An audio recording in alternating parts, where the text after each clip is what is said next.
Maïva Genem risque de perdre son snap et quitte l'agence Shona Events. Elle rétablit la vérité et Magali s'exprime sur les menaces qu'elle reçoit.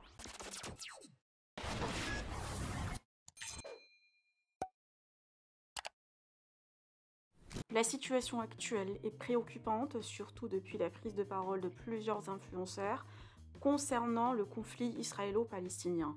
Le monde de l'influence divisé entre de faire un choix ou réclamer la paix pour les deux États. Maïva Genem, étant la première à avoir dit ce qu'elle pensait sur le sujet, a failli perdre son compte Snapchat. Une amie proche d'elle, qui est de base son avocate, screenait toutes ses stories et Maïva était obligée de la prévenir par Snap de tout balancer sur elle si jamais son compte saute. Certains pensaient qu'elle parlait de Magali Berda, mais pas du tout. La Marseillaise compte bien rester chez Shona Events et le duo est inséparable malgré leurs divergences sur le sujet.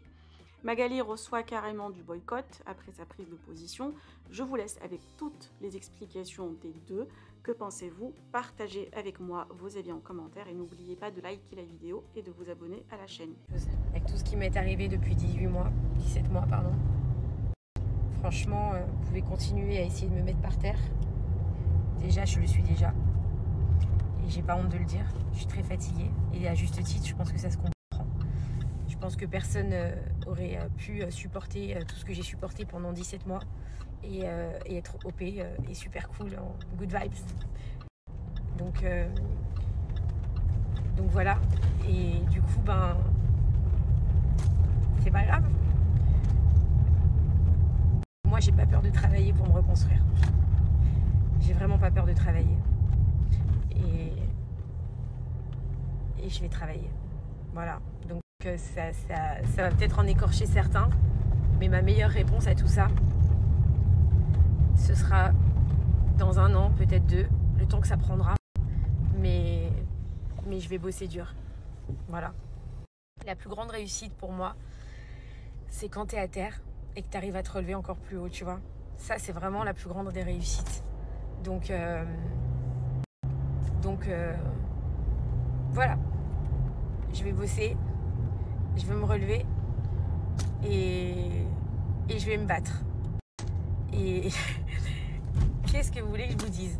C'est n'importe quoi. C'est-à-dire que vraiment, c'est jusqu'au bout, quoi. C'est-à-dire vraiment jusqu'au bout, ils y vont. Encore chez Magali, hein. Hier j'étais au téléphone avec elle et c'est pas du tout Magali l'amie avec qui je me suis disputée, hein. J'étais au téléphone avec elle et je continuerai à rester chez elle et pourtant c'est une juive. Mais ça veut pas dire que moi je suis musulmane, que j'ai pas le droit d'être amie avec des juifs ou de travailler avec des juifs. Je suis pas une raciste. Je suis pas une raciste. Et je vais vous dire une chose, quand bien même, vous croyez que j'ai besoin de qui, s'il vous plaît? Demain, je me mets toute seule, je vais quand même avoir du travail. C'est grâce à vous. Grâce à vous. Grâce à personne d'autre. Et on m'a dit, oui, mais tu te rends compte, ils vont te faire descendre, redescendre. Ils vont t'éteindre et tout. Il n'y a personne qui va m'éteindre. Comme il n'y a personne qui m'a monté. Je me suis fait connaître toute seule. Et je vous le dis, hein, moi, il n'y a personne qui me tiendra par les couilles et qui me dira quoi faire. Voilà.